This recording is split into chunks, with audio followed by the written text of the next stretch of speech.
18ویں صدی جو ہے نا وہ زوال کی صدی ہے ہماری. سلطنت کے زوال کے ساتھ روایت کا زوال بھی واقع ہوا ہے کہ گزشتہ 200 سال میں بر صغیر میں جتنے بھی علوم سامنے آئے ہیں اس میں کوئی ریشنلٹی موجود نہیں ہے. السلام علیکم جی. نام خوش آمدید. میرے ساتھ موجود ہے محمد دین جوہر صاحب. سر آج میرے کچھ سوالات ہیں. ایک آپ کی تحریروں میں 200 سال کا لفظ بکثرت موجود ہے، خاص کر جو سامراج اور تعبیر دین کے حوالے سے آپ نے تحریریں لکھی ان میں آپ نے اس کو بکثرت استعمال کیا. مجھے یہ سمجھنا ہے کہ یہ 200 سال کا کیا قصہ ہے؟ میری گزارش یہ ہے کہ جو 18ویں صدی جو ہے نا وہ زوال کی صدی ہے ہماری. لیکن 18ویں صدی بر صغیر میں اس صدی کے بارے میں یہ بھی کہا جاتا ہے کہ وہ ایک بلیک ہول ہے. بلیک ہول کا مطلب ہے کہ اس پر تحریریں جو ہیں ایسی تحریریں جو ذرا وقوع ہوں وہ بہت کم ملتی ہیں، تو اس لیے اس کو بلیک ہول بھی کہا جاتا ہے انڈین ہسٹری کا. تو جو 200 سال ہے وہ اس زوال کے جو مظاہر ہیں وہ اس کی 2 صدییں، یعنی 1800 کے بعد سے وہ زوال جو 18ویں صدی میں ظاہر ہوا یا اس نے ہماری زندگی کے ہر شعبے کو متاثر کیا، وہ 19ویں صدی کے آغاز سے یعنی 1800 کے آغاز سے اس کے مظاہر جو ہیں وہ آج تک پے بپے چلے آتے ہیں. جب 200 سال کا ذکر کرتا ہوں میں تو میں زوال کے ان مظاہر کو سمجھنے کی ایک کوشش ہوتی ہے کہ ہم زوال کے ان مظاہر کو تاریخ کے کسی تناظر میں دیکھنے کے قابل ہو سکیں. کیونکہ جس طریقے سے ماڈرنٹی یا کلونیل ماڈرنٹی اس تاریخ کو دیکھتی ہے اس کا ہمارے جو تاریخی شعور ہے مسلمانوں کا اس پر بھی بہت گہرا اثر ہوا ہے. ہم بھی تاریخ کو ایک آزاد ایجنسی کے طور پر دیکھنے کے قابل نہیں ہیں. ہم بھی اس کو اسی تناظر میں سمجھنے کی کوشش کرتے ہیں جو ہمیں کلونیل ماڈرنٹی سے یا جدید افکار کے ذریعے سے حاصل ہوا ہے. یہ احیاء کی بحثیں اور انقلاب کی بحثیں جو ہیں یہ ان کے جو جڑیں ہیں وہ بنیادی طور پر کلونیل ماڈرنٹی میں پیوست ہیں، ہماری کسی روایت میں پیوست نہیں ہے. یعنی اگر آپ کی بات کو مختصراً کہیں تو 200 سال کا جو تاریخ کا یہ عدد ہے یہ ہمارے سیاسی زوال کی خاص تحدید کر رہا ہے کہ یہاں آغاز ہوتا ہے خاص بات کا جو جسے یہاں آپ سیاسی زوال کہہ رہے ہیں. مجھے یہ سوال پوچھنے ہیں کہ وہ ایسی کون سی بنیادیں، کون سے سنگھائے میل ہے جو اس کو گراؤنڈ فراہم کرتے ہیں ہمارے سیاسی زوال اور 200 سال کی آپس میں مطابقت یا تعلق کو؟ گراؤنڈ فراہم کرتے ہیں سے مراد یہ ہے کہ وہ کون سے اسباب ہیں جو جن کی وجہ سے آپ ہمارے سیاسی زوال کو اور 200 سال کو ایک دوسرے سے لنک کریں؟ میرا خیال ہے کہ جو زوال کا مسئلہ ہے نا وہ بہت زیادہ علمی یا لاجیکل نہیں ہے، بدیہی ہے. وہ زیادہ جب وہ بدیہی ہے تو اس کے بعد جب ہم اس کے اسباب یا اس کی جو گہرائی میں اس کو سمجھنے کی کوشش کرتے ہیں پھر وہ ایک علمی ڈسکورس جو ہے وہ بن جاتا ہے. اپنے مظہر ہونے میں تو وہ بدیہی ہے لیکن اپنی اس کی تفہیم میں وہ بدیہی نہیں ہے. یعنی یہ بات معلوم ہے کہ 18ویں صدی میں مسلمانوں کی طاقت جو ہے وہ تقریباً منہدم ہو گئی اور نئے جو پلیئرز ہیں وہ اس میں داخل ہوئے. اورنگزیب عالمگیر کے انتقال کے بعد جو ہے وہ صاف ظاہر ہے جو مرہٹوں کا عروج ہے وہ برصغیر کی تاریخ کا ایک بڑا فینومینن ہے. اس کو دیکھنے کی کوشش کرنی چاہیے. اور مرہٹوں کا عروج جو ہے وہ ٹرانس انڈیا تھا، یعنی کہ ہندوستان کے بہت بڑے خطے پر ان کی سیادت جو ہے وہ قائم ہوگی اور دہلی بھی ان کے زیر نگیں آ گیا. تو لیکن مرہٹوں کو 2 قوتوں کا سامنا ہوا، ایک احمد شاہ ابدالی کی اور دوسرے انگریزوں کی. ان دونوں سے وہ شکست کھا گئے. تو اسے ایک نئی صاف ظاہر ہے یہاں ایک طاقت کا ایک نیا نظام قائم ہوا، افکار کا ایک نیا نظام قائم ہوا. تو اس اینگل سے یہ جو 200 سال ہے خاص طور پہ 1800 کے بعد کا جو زمانہ ہے اس کو اگر ہم سمجھنے میں کامیاب نہیں ہو سکتے تو میرا خیال ہے برصغیر میں جو مسلمانوں کی تاریخ ہے یا اس کی جو معنویت ہے اور مسلمانوں نے جو یہاں تہذیب قائم کی اس کی معنویت کے بارے میں بھی ہم کوئی بہت بنیادی باتیں کہنے کے قابل نہیں ہو سکتے.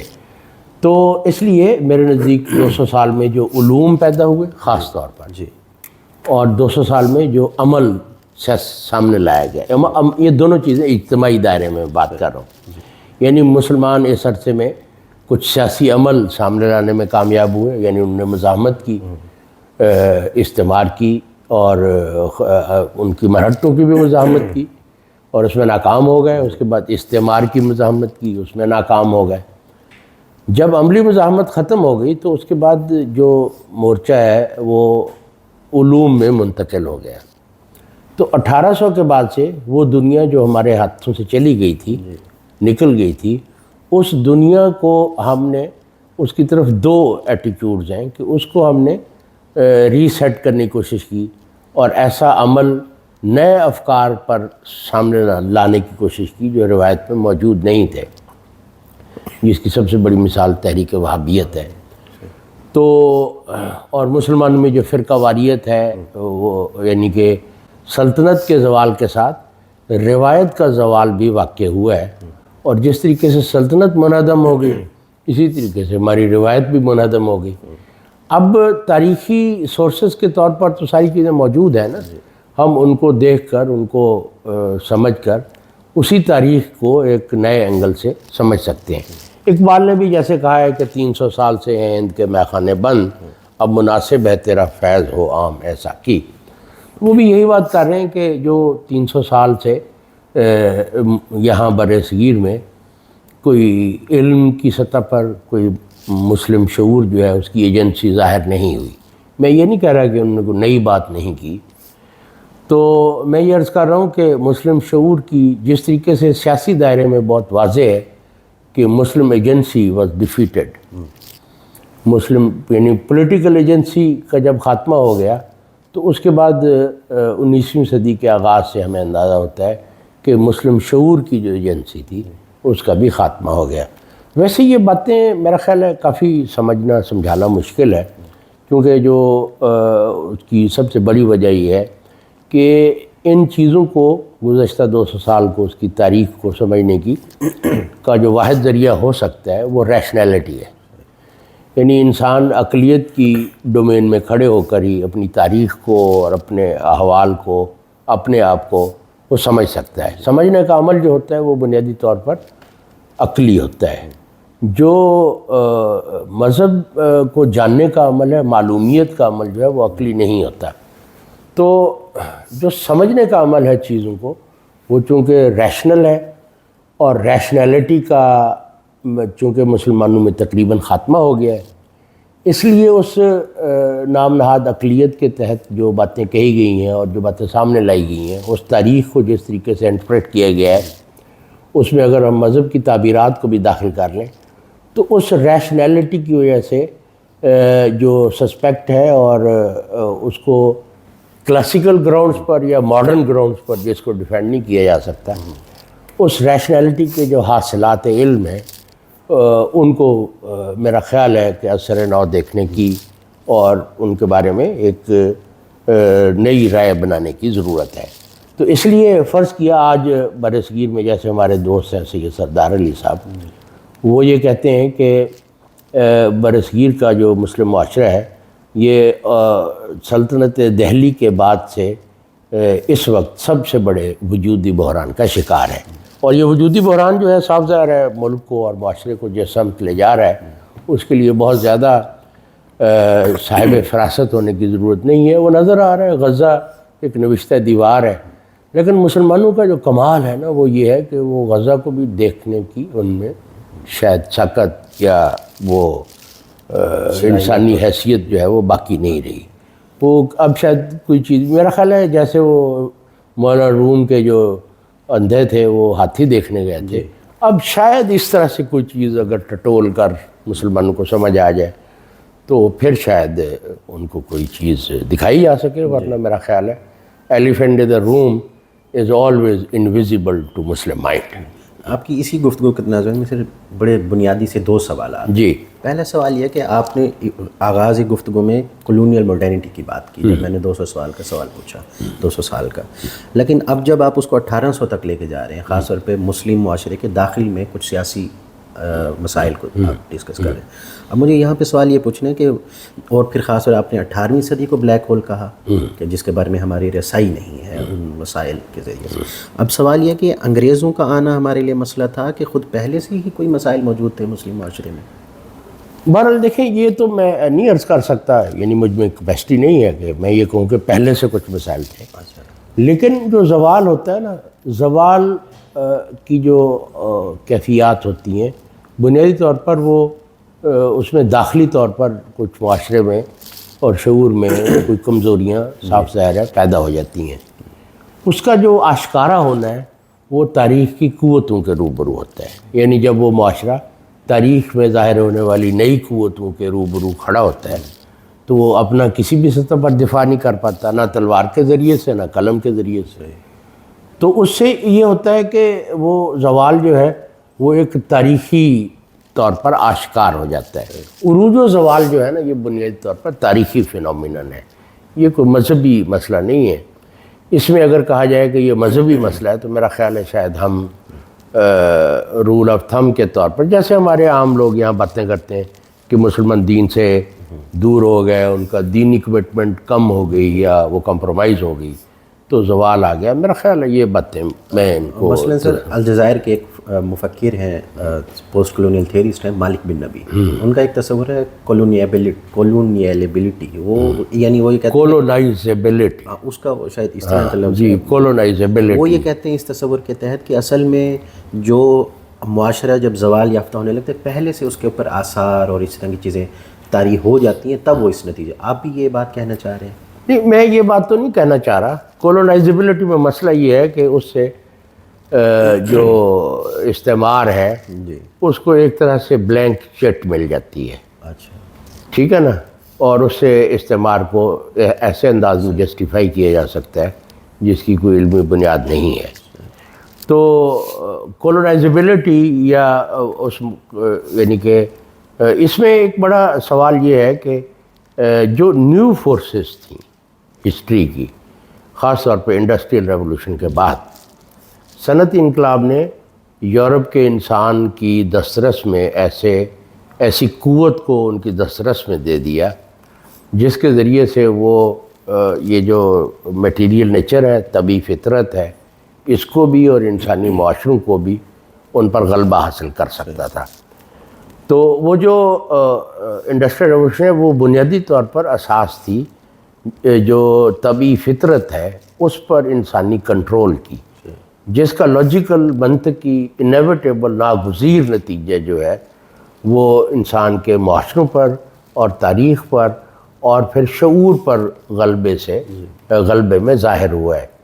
تو جو ماڈرنٹی ہے یا کلونیل ماڈرنٹی ہے، صاف ظاہر انڈسٹریل جو ریولوشن تھا برٹن میں اس کا بہت بڑا ایک ایکسپریشن تھا. اور جو انڈسٹریل ریولوشن ہے اس میں انسان یورپ کے لوگوں نے ایسے معاشروں پر جن کو وہ جدید صنعتی اور علمی وسائل حاصل نہیں تھے سائنسی، ان لوگوں پر وہ غالب آنے میں کامیاب ہو گئے. آپ نے جو ہے وہ زوال کے ایک بطور مظہر ہونے کی بات کی. اب میرا اس میں سوال یہ ہے کہ بطور مظہر 200 سال کا جو ایشو ہے اس میں ایسے کون سے مظاہر ہیں جو ہمیں اس 200 سال کو خاص بنا دیتے ہیں؟ مثلا کوئی مذہبی مظاہر ہیں، کوئی سیاسی ہیں، کوئی معاشرتی ہیں، کس نوع کے؟ میرا خیال ہے وہ اتنا مشکل نہیں ہے. دیکھیں ہماری جو سیاسی غلبہ تھا بر صغیر میں وہ ختم ہو گیا. ٹھیک ہے، یہ ایک تاریخی منظر ہے، اس میں کس کو اختلاف ہے. دوسرا یہ ہے کہ ہمارا جو روایت تھی وہ منہدم ہو گئی، علم کی روایت جو تھی وہ منہدم ہو گئی. غلبہ ہوتا ہے جب ان معاشرے میں ارادے اور شعور کا بحران یونیورسل ہو جائے. یعنی جب کوئی بھی انسانی معاشرہ جو ہے وہ ارادے میں اور شعور میں تاریخ کے سامنے کھڑے ہونے کے قابل نہ رہے تو اس کو ہم زوال اور انہدام سے تعبیر کرتے ہیں. یعنی مسلمانوں کے پاس ایسا علم نہیں تھا، یہ بہت عجیب بات ہے، جس کے ذریعے سے وہ جدید دنیا کو سمجھ پاتے ہیں کہ ہو کیا رہا ہے. اس سوال کا جواب جو ہے وہ مسلمان میرا خیال ہے انہوں نے دینے کی کوشش ہی نہیں کی. اس کی بجائے جب شعور کا انہدام ہوا تو انہوں نے ایک ہی سوال اٹھایا کہ اسلام کیا ہے اور مسلمان کون ہے، اور یہ سوال بھی ان کی ایجنسی کو ظاہر نہیں کرتا. انہوں نے ایک آزاد باحریت انسان کی طرح یہ سوال نہیں اٹھایا. یہ سوال جو ہے یہ جو غالب قوتیں تھیں استعمار کے جو کارندے تھے، مراد مستشرقین جو تھے، انہوں نے اسلام کی اور ہمارے معاشرے کی جب تعبیر کرنے کی کوشش کی تو انہوں نے بتایا کہ تم یہ ہو. تو اس کے جواب میں ہم نے بتانے کی کوشش کی کہ نہیں ہم یہ ہیں. اس نے جو بتایا کہ تم یہ ہو اور ہم نے جو بتایا کہ ہم یہ ہیں، وہ دونوں ایک ہی سطح کی چیزیں ہیں. اس میں نہ ہم ان کو یہ بتا سکیں کہ ہم کون ہیں یا ہماری دینی روایت کیا ہے اور اس دنیا کو ہم کیسے دیکھتے ہیں، انسان کو ہم کیسے دیکھتے ہیں. مجھے ایسے لگتا ہے کہ یہ جو ماڈرن ورڈ تھی جب یہ ایمرج ہوئی ہے تو it was entirely unintelligible for the Muslims.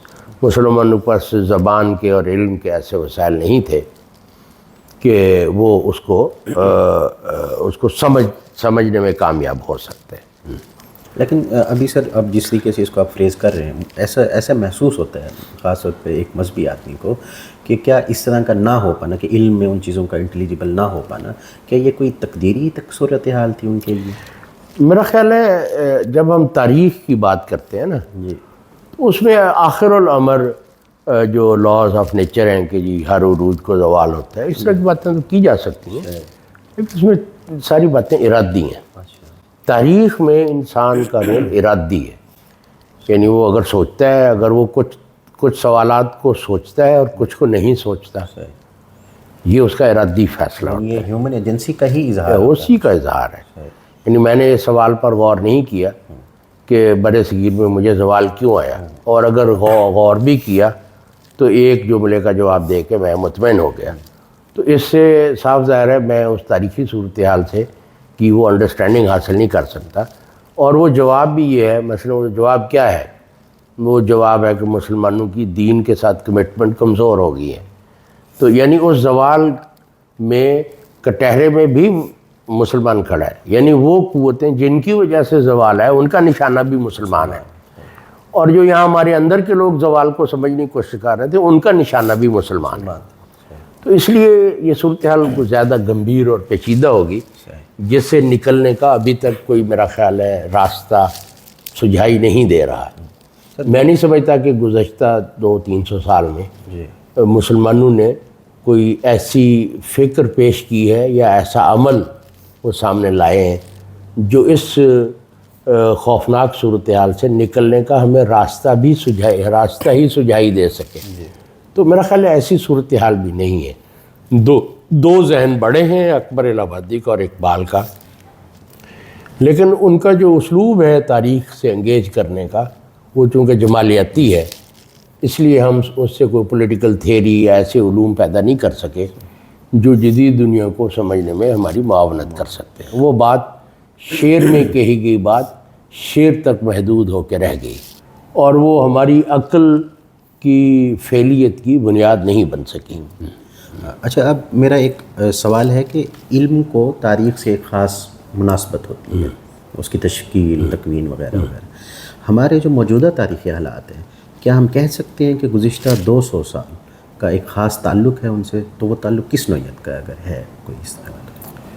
دیکھیں، جو تھوڑی بہت مجھے سمجھ آتی ہے چیزوں کی، دیکھیں اس میں یہ ہے کہ جو ہمارے جو علوم ہیں گزشتہ 200 سال میں، علم میں جو سب سے بنیادی چیز ہوتی ہے وہ اس کی ریشنلٹی ہوتی ہے. ٹھیک ہے، ریشنلٹی کے بغیر علم کا یا مکالمے کی بات بھی نہیں کہی جا سکتی. تو یہ جو ریشنلٹی ہے گزشتہ 200 سال میں ہمارے جو علوم تھے ان علوم سے ریشنلٹی کا مکمل خاتمہ ہو گیا. یہ بات ان کے بارے میں ذرا اعتماد سے اور یقین سے کہی جا سکتی ہے کہ گزشتہ 200 سال میں برِ صغیر میں جتنے بھی علوم سامنے آئے ہیں اس میں کوئی ریشنلٹی موجود نہیں ہے کسی بھی قسم کی. اور ریشنلٹی جو ہوتی ہے وہ ایجنسی کو ظاہر کرتی ہے، ہیومن ایجنسی کو، یعنی جب ہم یہ بات کہتے ہیں کہ ان میں کوئی ریشنلٹی موجود نہیں ہے، یعنی they are not rational in any sense of the word, تو اس کا مطلب یہ ہے کہ وہ کلاسیکل ریشنلٹی جس کا نمائندہ امام غزالی علیہ رحمت ہے سب سے بڑا، اور وہ ریشنلٹی جس کا نمائندہ جو ہے وہ ویسٹ ہے آج کا، فرض کیا، تو ان علوم میں جو گزشتہ 200 سال میں ہمارے سامنے آئے بر صغیر کے مسلمانوں نے، اس میں ریشنلٹی کلاسیکل سینس میں بھی ایبسنٹ ہے، یعنی روایتی طور پہ جو کلاسیکل سینس میں، یعنی کہ مثال کے طور پہ ہمارے معقولات، اصول فقہ اور اصول دین ہمارے معقولات ہیں۔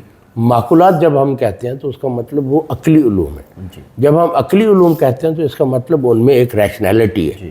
وہ ریشنلٹی کس قسم کی ہے اس پر کوئی بات نہیں کرتا، یعنی کہ ایک وہ ریشنلٹی جو ہماری کلاسیکل ٹریڈیشن کی بنیاد تھی، اور ایک وہ ریشنلٹی جو فرض کیا جدید علوم میں پائی جاتی ہے۔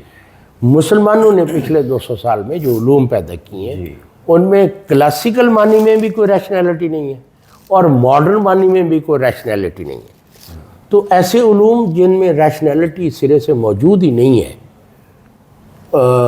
ان کو واعظ کی سطح سے اٹھا کر اگر ہم اجتماع کی سطح پر لے کے آئیں گے تو اس کا نتیجہ تباہی کی صورت میں نکلے گا۔ مثال کے طور پر یعنی جیسے واعظ ہوتا ہے، واعظ میں کوئی ریشنلٹی نہیں ہوتی، کامن سینس کی انڈرسٹینڈنگ ہوتی ہے، تو واعظ ایک مفید چیز ہے فرد کی ٹرانسفارمیشن کے لیے، معاشرے میں اخلاقی اقدار جو ہیں اور ایون جمالیاتی اقدار کی سربلندی کے لیے واعظ ایک بہت اہم ٹول ہے۔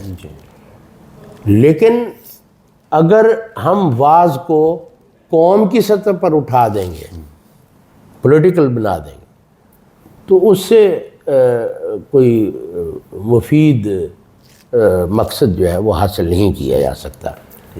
عقلی علم وہ ہوتا ہے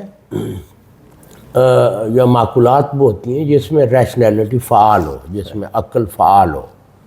تو گزشتہ 200 سال میں خاص طور پر گزشتہ 3 صدیوں میں ہمارے ہاں کوئی ایسا صاحب علم نہیں ہے جو ریشنلٹی کو ڈیفائن کر سکتا ہو۔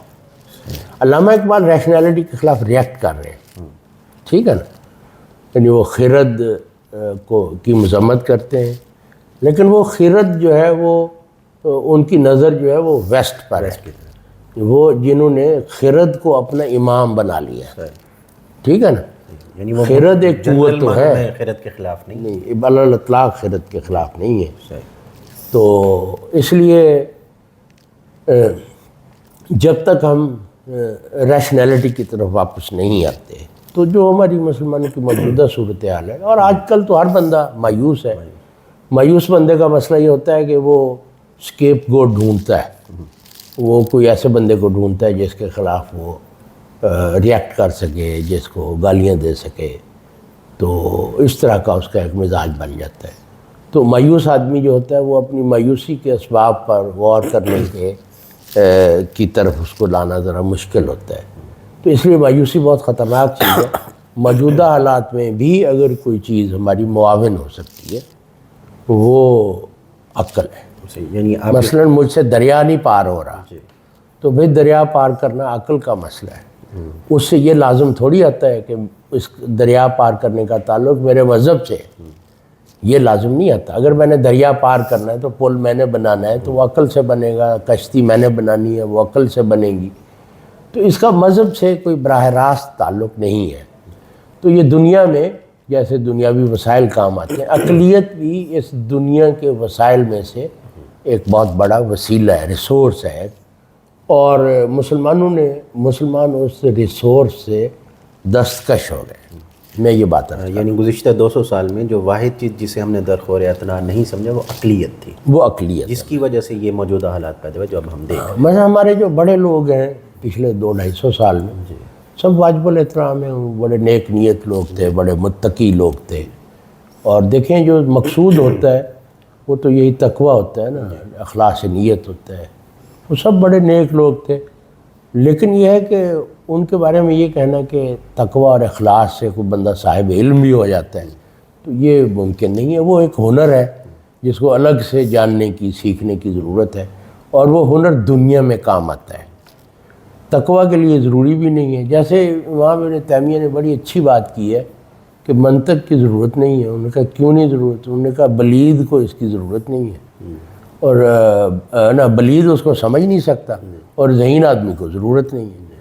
تو اس طریقے سے انہوں نے تو لیکن یہ ہے کہ آج کے دور میں ہمیں ان تمام چیزوں کی ضرورت ہے جو انسان، کیونکہ اس دنیا پر دنیا میں انسان نے جو کچھ کرنا ہے اس کا فیصلہ عقل سے ہوتا ہے اور کسی چیز سے نہیں ہوتا.